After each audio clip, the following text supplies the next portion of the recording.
숫자가 없는 세상을 상상할 수 있겠습니까? 석기시대가 그런 세상이었습니다. 진취적인 동굴 사람들이 늑대뼈의 V자 표시를 조각하기 전까지 말입니다. 그들은 무엇을 세고 있었을까요? 우리가 알 수는 없지만 아마 동물이나 창끝처럼 실용적인 것이었을 겁니다. 선사시대 수학은 당시로서는 나름 충분히 기능했기 때문에 0이라는 개념이 필요하지 않았습니다. 그들은 사슴 0에 대한 특별한 단어가 필요하지 않았습니다. 사슴이 없었다고 얘기하면 됐으니까요. 그러나 시간이 지나면서 수학은 발전했고 사람들은 복잡한 계산 시스템을 개발했습니다. 그리고 고대 바빌로니아인들은 결국 무엇인가 빠져 있다는 것을 깨달았습니다. 0이 처음 등장한 이유를 이해하려면 고대 바빌론의 계산 시스템이 어떻게 작동했는지 알아야 합니다. 당신은 아마 우리의 현대적인 계산 시스템이 십진수이거나 십진법이라는 것을 알고 있을 것입니다. 우리는 사물을 1, 10, 100으로 그룹화합니다. 그러나 고대 바빌로니아의 시스템은 60진수였습니다. 즉 기본수가 60이었습니다. 그리고 기호는 단지 1과 10의 기호, 2개였습니다. 바빌론 사람들은 나중에 알려진 로마 체계에서와 같이 필요에 따라 여러 번 이 기호를 반복했습니다. 예를 들어 50은 10기호의 5배입니다. 51은 여기에 더하기 1을 합니다. 이런 식으로 60까지 쓸 수 있었습니다. 그리고 60부터는 다시 기호 1로 시작합니다. 즉, 60과 1은 같은 기호로 표시되기 때문에 다소 혼란스러워집니다. 60 곱하기 60, 즉 3600도 마찬가지였습니다.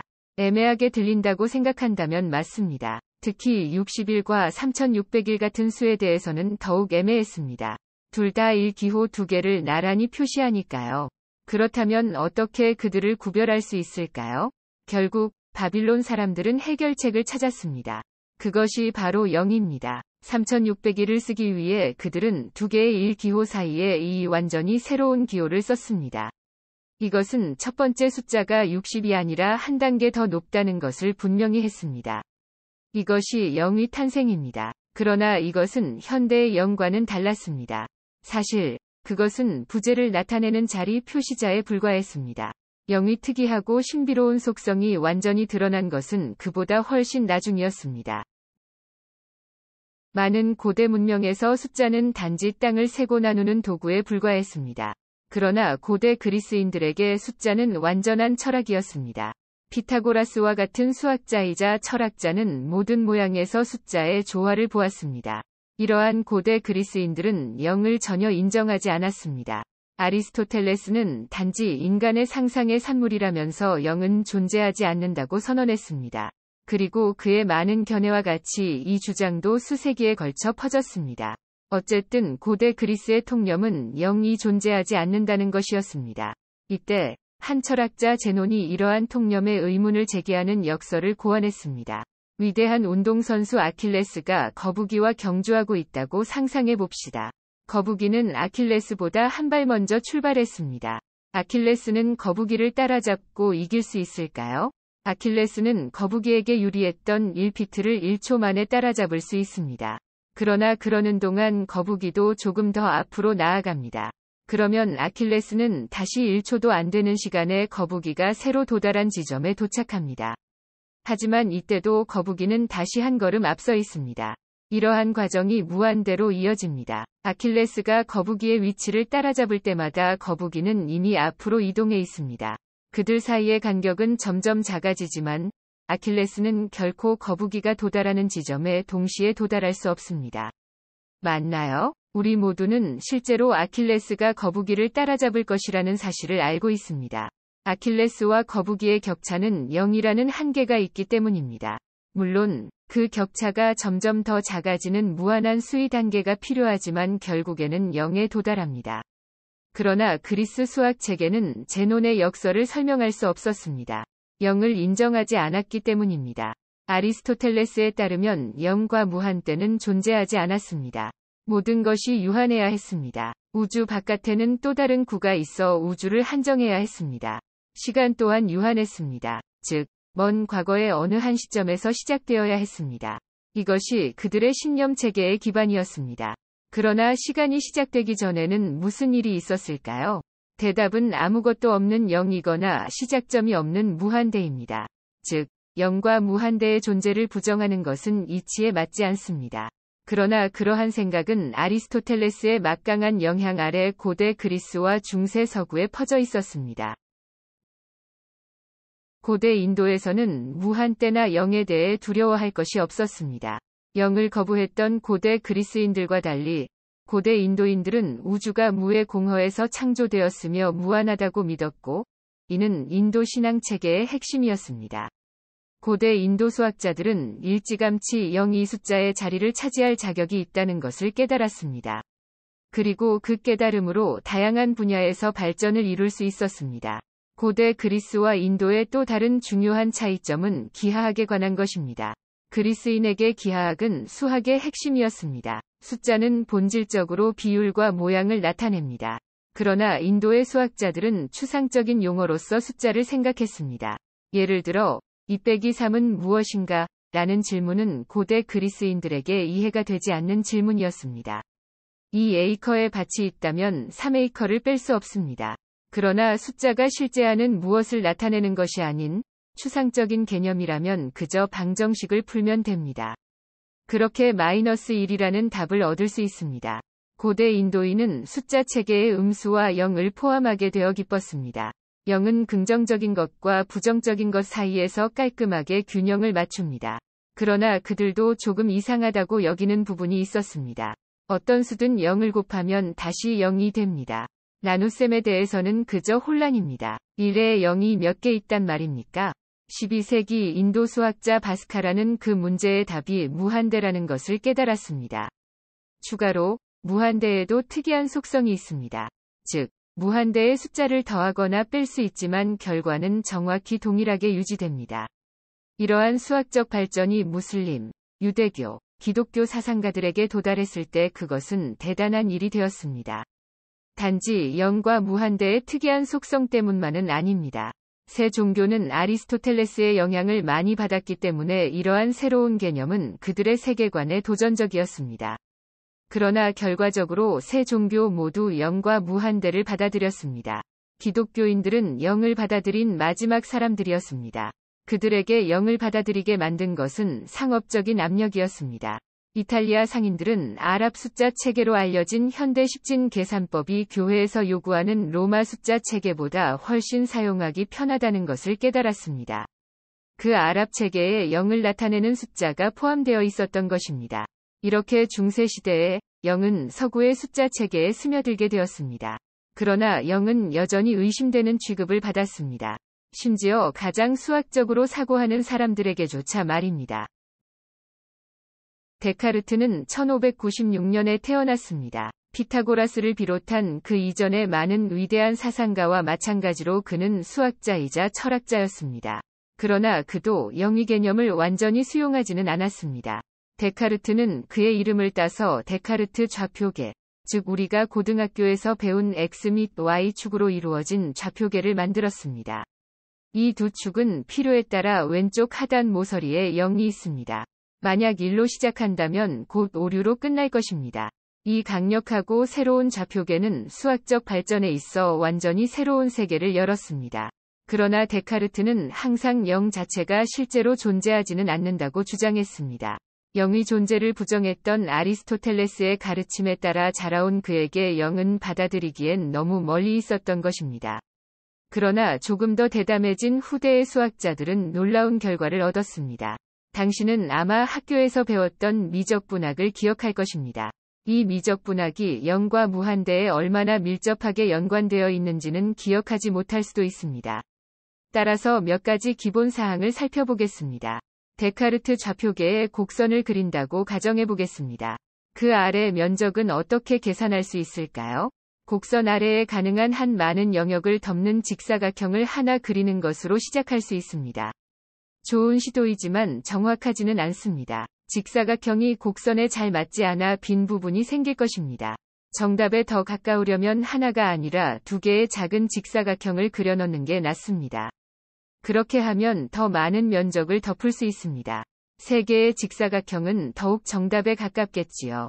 이런 식으로 곡선 아래의 실제 면적을 얻으려면 무한히 작은 면적, 즉 면적이 0인 무한한 직사각형이 필요하게 됩니다.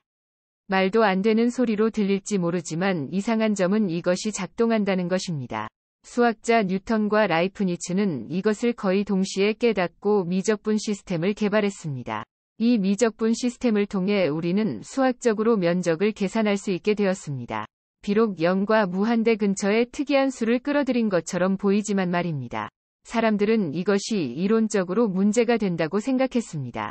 아일랜드 주교 그레고리 버클리는 완전히 입증된 다른 수학 분야와 달리 미적분학은 믿음에 기반을 두고 있다는 점에 주목했습니다. 아무도 이 모든 0에서 무슨 일이 일어나고 있는지 진정으로 이해하지 못하고 있었기 때문입니다. 이 문제를 해결한 수학자가 달랑베르입니다. 달랑베르는 한계를 사용하여 답을 설명했습니다. 즉, 수의 연속은 무한대로 늘어날 수 있지만 결국 유한한 한계에 도달합니다. 무한이 유한으로 수렴한다는 것이 미적분의 요체입니다. 2차 방정식은 고등학교 수학 수업의 핵심입니다. 그러나 그렇다고 해서 간단하다는 의미는 아닙니다. 오히려 그것과는 거리가 멀지요. 물론 겉보기에는 x의 제곱 플러스 1는 0에서 x는 무엇일까와 같은 단순한 것입니다. 아시겠지만 2차 방정식에는 일반적으로 양수와 음수라는 두 가지 해가 있습니다. 그런데 이 방정식에 대한 두 가지 대답은 약간 이상하게 들립니다. x의 제곱이 마이너스 1이기 때문에 답은 마이너스 1의 제곱근과 마이너스 1의 음의 제곱근이 되기 때문입니다. 이 숫자는 실제로 존재하지 않기 때문에 수학자들은 그 수를 허수라고 정의하고 i와 i로 부릅니다. 이것이 0과 무슨 상관이 있을까요? 전혀 관련이 없거나 전부 관련이 있습니다. 허수를 허용하면 그들을 실수와 결합하여 i 플러스 2 또는 2i4와 같은 숫자를 얻을 수 있습니다. 복소수라고 하는 이와 같은 숫자를 시각화하려면 데카르트 좌표계를 이용해야 합니다. 이때 x축은 마이너스 4와 같은 실수부로 y축은 2i와 같은 허수부로 정의합니다. 이 좌표는 일반 좌표처럼 작동하지 않습니다. 점 i를 y축에 1만큼 표시하고 x축에 0을 표시한다고 가정해 보겠습니다. 그 숫자를 제곱하면 어떻게 될까요? i의 제곱은 정의에 따라 마이너스 1입니다. 그래서 그 점은 왼쪽으로 90도 회전합니다. 모든 복소수에 대해서도 마찬가지입니다. 복소수 자체를 곱하면 좌표를 중심으로 회전합니다.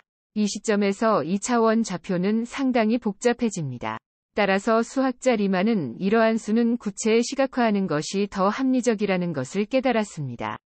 한 지점에 i가 있고 바로 건너편에 i가 있는 구를 상상해 보십시오. 이 두 점의 수직인 것은 1과 마이너스 1입니다. 그러면 구의 위쪽과 아래쪽 지점은 무엇이 될까요? 바로 0과 무한대가 됩니다.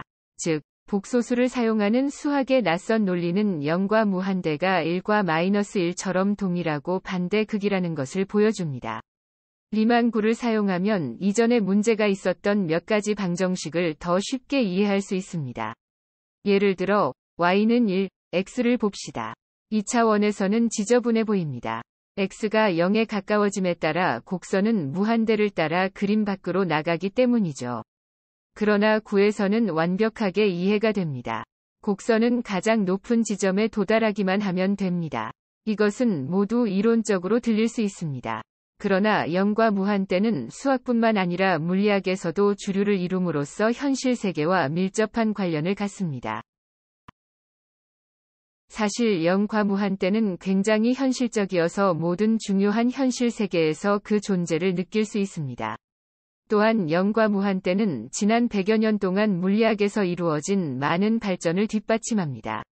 한 가지 예는 절대 영도의 발견입니다.